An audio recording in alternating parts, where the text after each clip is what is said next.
Hello दोस्तों, इस video के अंदर हम सेक्शन 135 ऑफ इलेक्ट्रिसिटी एक्ट, जिसके अंदर हमें थेफ्ट ऑफ इलेक्ट्रिसिटी के बारे में बता रखा है। ये एक इम्पॉर्टेंट टॉपिक है जो कि जुडिशरी के एग्ज़ाम के अंदर आता है और सिर्फ यही है जो कि हमें पूरे एक्ट में से एक इम्पॉर्टेंट टॉपिक है थेफ्ट ऑफ इलेक्ट्रिसिटी के बारे में। बाकी जो पूरा एक्ट है वो हमें पढ़ने की ज़रूरत नहीं है। बहुत सारे प्रोविज़न्स है, बहुत सारी बातें बताई गई हैं, लेकिन अभी हमें एग्ज़ाम क्लियर करना है, तो जो चीज़ें एग्ज़ाम में आती है हमें वही पढ़ने की ज़रूरत होती है। तो हम इस टॉपिक को करते हैं। तो इस टॉपिक के अंदर क्या दिया गया है, थेफ्ट ऑफ इलेक्ट्रिसिटी की बात की गई है कि जो बिजली की चोरी होती है उस क्राइम के बारे में बात की गई है, उसके अंदर क्या पेनल्टी होती है उसके बारे में बताया गया है। तो ये अपने आप में एक स्पेशल लॉ है। जैसे हम देखते हैं कि जनरल लॉ होता है, उसी तरीके से स्पेशल लॉ है जो कि एक पर्टिकुलर चीज़ के ऊपर बात करता है। तो इलेक्ट्रिसिटी से रिलेटेड सभी बातें इस एक्ट के अंदर की गई है और उससे रिलेटेड कोई भी ऑफेंस होते हैं और उनमें क्या पेनल्टीज़ होंगी वो बातें भी यहाँ पे की गई हैं। जैसे हम आईपीसी देखते हैं, आईपीसी के अंदर थेफ्ट अपने आप में अलग से बताया गया है, लेकिन अगर कोई स्पेशल एक्ट होता है जो कि उस बारे में बात करता है तो हम उसके ऊपर आ जाते हैं। फिर जैसे कि यहाँ पे इलेक्ट्रिसिटी की अगर चोरी हो रही है तो उसके लिए स्पेसिफिक एक्ट बनाया गया है, स्पेशल लॉ बनाया गया है जिसके अंदर इलेक्ट्रिसिटी की चोरी की बात की गई है। अब ये क्या बोलता है सेक्शन 135, ये बोलता है कि अगर कोई भी व्यक्ति dishonestly, this is a very important word, dishonestly, कि अगर कोई भी व्यक्ति डिसऑनेस्टली करता है, अनइंटेंशनली, बिना डिसऑनेस्टली, इस तरीके से नहीं, कोई व्यक्ति डिसऑनेस्टली करता है तभी उसका वो एक्ट जो है वो थेफ्ट माना जाएगा, अदरवाइज़ वो थेफ्ट नहीं माना जाएगा। तो अगर कोई भी व्यक्ति डिसऑनेस्टली क्या करता है, सबसे पहली बात कि जैसे अगर कोई भी कनेक्शन जा रहा है, बिजली की जैसे तार जा रही है, कोई भी केबल जा रही है, इस तरीके से कोई वाटर लाइन जा रही हैं, सर्विस वायर्स जा रही हैं, ठीक है, जो कि लाइसेंसी दे रहे हैं। लाइसेंसी कौन होता है? जिसको गवर्नमेंट से लाइसेंस मिला होता है इस तरीके की सर्विस प्रोवाइड करने का, या कोई भी सप्लायर है जो इलेक्ट्रिसिटी सप्लाई कर रहा है, उसकी आप किसी भी इस तरीके की केबल से, लाइन से, चाहे वो अंडरग्राउंड है, किसी भी तरीके से आप उसके साथ कनेक्शन करते हो, जैसे टैप करके, टैप मतलब उसके साथ टच कर देते हो आप अपनी वायर, या किसी भी तरीके से उसके साथ कनेक्शन बनाते हो डिसऑनेस्टली, जहाँ पे आप बिना गवर्नमेंट के अप्रूवल के, बिना अथॉरिटीज़ की अप्रूवल के इस तरीके का कनेक्शन बनाते हो, तो पहली चीज़ ये हो जाएगी कि आपने क्या किया है, थेफ्ट ऑफ इलेक्ट्रिसिटी की है। वो आपका यहाँ पे सेक्शन 135 में कवर हो जाएगा। तो अगर आप डिसऑनेस्टली इस तरीके का एक्ट कर रहे हो तो वो आपकी चोरी मानी जाएगी बिजली की। दूसरी चीज़ क्या ऑफेंस बताई गई है कि आप टेम्परिंग करते हो। टेम्परिंग मतलब छेड़छाड़ करते हो। जैसे आपने देखा होगा आपके घर में भी बिजली का मीटर लगा होता है, तो उसके ऊपर सील भी लगी होती है। तो अगर उसके ऊपर आप छेड़छाड़ करते हो, किसी भी तरीके से टैम्परिंग करते हो और उसको इंस्टॉल करते हो, या फिर टेम्पर्ड मीटर को यूज़ करते हो कि भाई आपने पहले उसको टेम्पर कर दिया, उसके साथ कोई छेड़छाड़ कर दी, अब उसको यूज़ भी कर रहे हो, इसी तरीके की अगर कोई भी चीज़ करते हो, कोई भी इस तरीके का डिवाइस यूज़ करते हो, कोई भी मेथड यूज़ करते हो जिस कारण से एक एक्यूरेट और प्रॉपर रजिस्ट्रेशन नहीं हो पाती, कैलिब्रेशन नहीं हो पाती, तो ये क्या है, अपने आप में आप थेफ्ट कर रहे हो इलेक्ट्रिसिटी का, जिससे कि इलेक्ट्रिसिटी वेस्ट हो रही है, सही तरीके से यूज़ नहीं हो रही है, जिस पर्पज़ के लिए ली है उस पर्पज़ के लिए यूज़ नहीं हो रही है। तो ये सब इसके बी क्लॉज के अंदर आ जाता है। फिर इसी तरीके से अगर आप कोई डैमेज करते हो या डिस्ट्रॉय करते हो इलेक्ट्रिक मीटर्स को, उनका जो अपैरेटस लगा हुआ है पूरा उसको, या फिर कोई भी इक्विपमेंट्स को आप डिस्ट्रॉय करते हो, या कॉजेज और allow any of them to be so damage और destroy as to with the proper और एक्यूरेट मीटरिंग ऑफ इलेक्ट्रिसिटी, तो इस तरीके का अगर आप काम करोगे तो ये भी क्या कहलाएगा, अपने आप में थेफ्ट ही कहलाएगा। तो आपने इस तरीके के एक्ट नहीं करने, अगर कोई करता है तो वो अपने आप में सेक्शन 135 ऑफ इलेक्ट्रिसिटी एक्ट 2003 का ऑफेंस कमिट कर रहा है।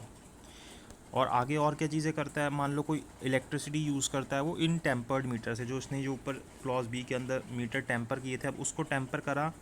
उसके बाद उसको यूज़ कर रहा है, उसमें से इलेक्ट्रिसिटी यूज़ कर रहा है और उसके अंदर रीडिंग आ रही है उसी टेम्पर्ड मीटर के अंदर, तो ये भी सेक्शन 135 का ऑफेंस माना जाएगा।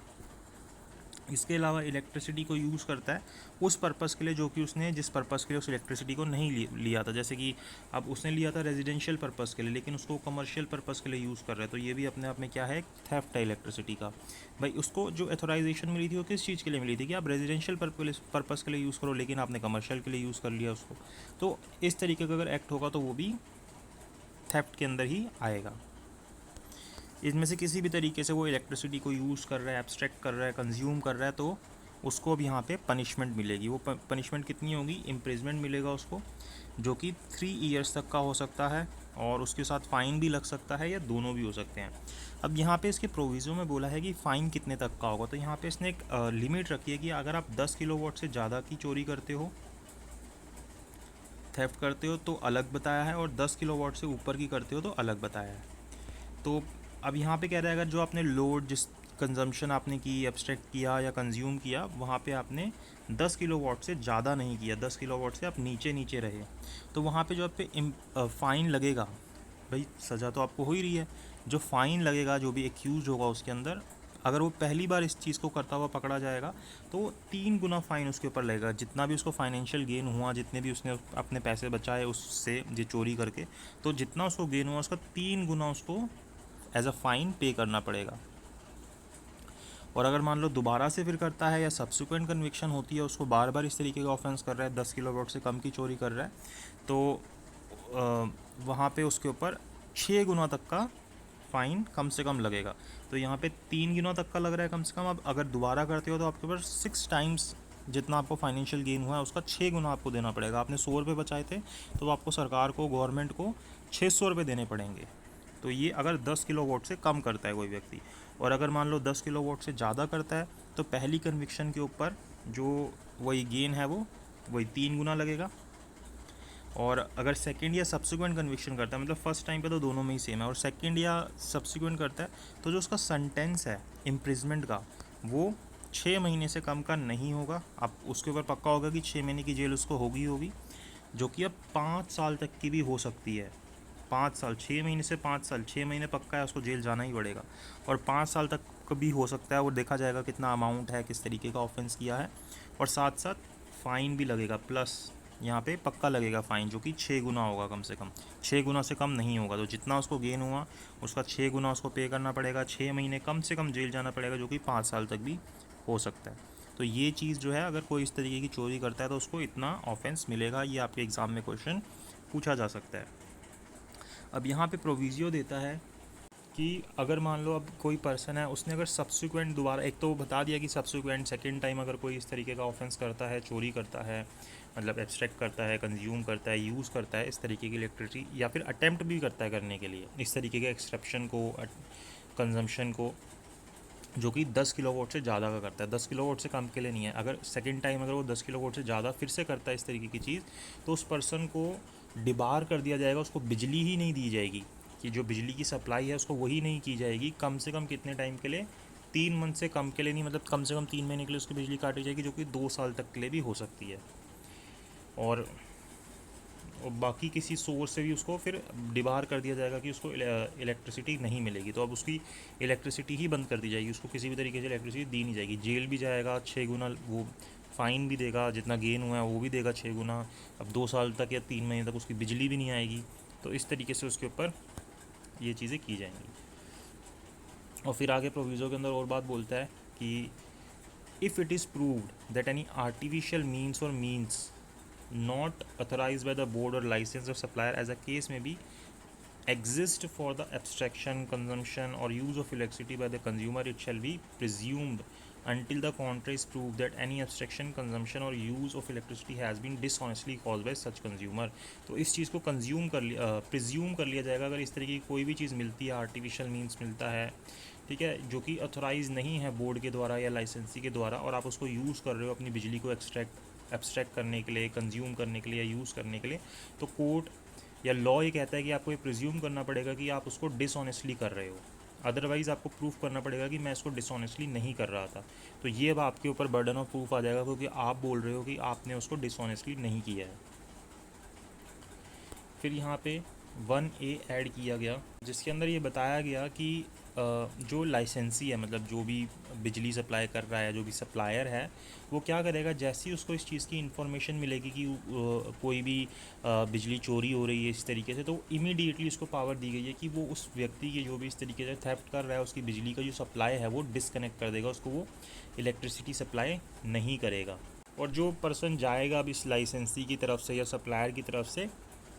वो एक ऑफिसर होगा, और उसके लिए बताया जाएगा कि वो एक हायर रैंक का ऑफिसर होना चाहिए, जो कि इस चीज़ के लिए ऑथोराइज होगा, इस इलेक्ट्रिसिटी लाइन को काटने के लिए, डिसकनेक्ट करने के लिए। फिर आगे और प्रोविज़ो के अंदर बोलता है कि ये जो पर्सन जो गया है, ऑफिसर जो है, अब ये क्या करेगा,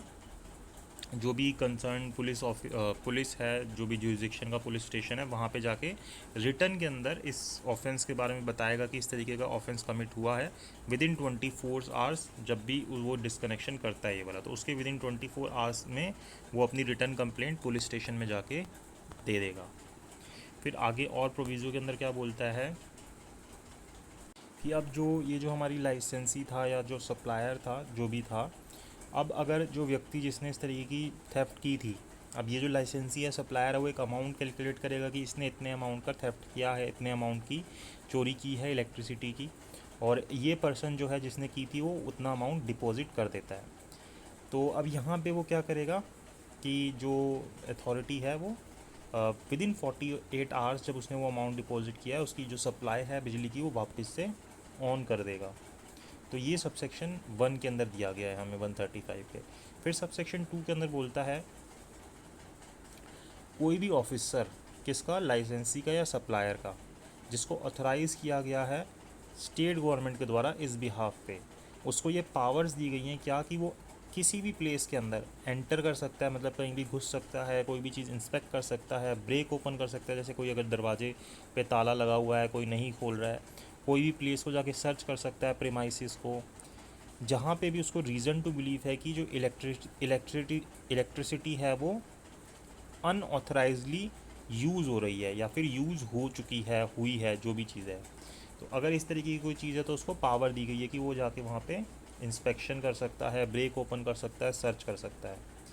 अब ये चीज़ें करेगा तो उसके बाद सर्च, सीज़र,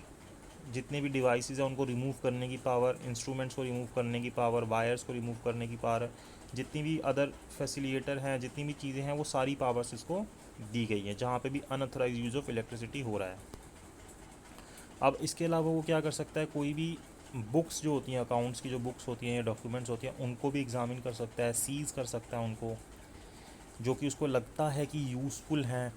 जो भी अब हमारी प्रोसीडिंग होगी सबसेक्शन 1 के हिसाब से, उसके अंदर ये यूज़फुल हैं, तो फिर वो उनको भी सीज़ कर सकता है, एग्ज़ामिन कर सकता है, और फिर उसको कस्टडी में ले सकता है। और ये सारी पावर्स उसको दी गई हैं। फिर सबसेक्शन 3 बोलता है जो कि ऑक्यूपेंट है उस प्लेस का जहाँ पे इस तरीके का थेफ्ट हो रहा है, तो वो जो है, मतलब जो भी जहाँ पे भी अभी ये सर्च की जाएगी या उसके बिहाफ पे कोई पर्सन है, वो इस सर्च के वक्त, जब ये सर्च करेगा, ये जो ऑफिसर है जिसको ऑथराइज़ किया गया, उस वक्त वो प्रेजेंट होगा वहाँ पे जिसकी प्लेस सर्च की जाएगी। और फिर जितनी भी चीज़ें, अगर कोई चीज़ सीज़ की जा रही है, उसकी एक लिस्ट बनाई जाएगी, और फिर जो ऑक्यूपेंट है उसको वो लिस्ट दे दी जाएगी, जिसके ऊपर वो साइन कर देगा कि हाँ ठीक है, मेरे यहाँ पे जो अब आपने सर्च किया, मेरे को ये चीज़ें थी और ये सारी लिस्ट जो है ठीक है। फिर यहाँ पे इसका प्रोविज़ो दे देता है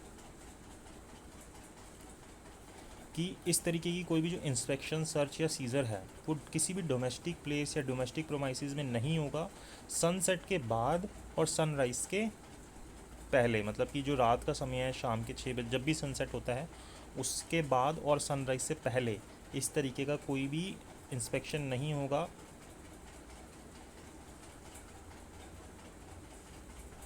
अगर वहाँ पे कोई भी अडल्ट मेल मेंबर नहीं है। तो क्या बोलता है कि no inspection, search and seizure of any document, place और domestic premise shall be carried out between sunset and sunrise except in the presence of an adult male member. तो वहाँ पे अडल्ट मेल मेंबर का होना ज़रूरी है, तो आप सनसेट के बाद भी और सनराइज से पहले भी इस तरीके की इंस्पेक्शन कर सकते हो। फिर सबसेक्शन 4 बोलता है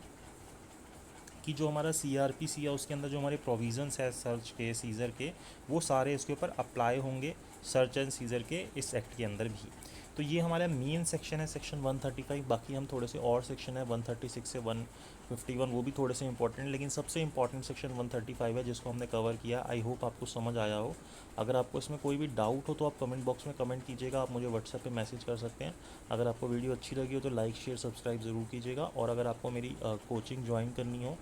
जिसकी मैं डिटेल हर एक वीडियो में देते रहता हूँ, तो आप मुझे व्हाट्सएप कर सकते हैं 7531000390 के ऊपर। तो thank you so much for watching this video.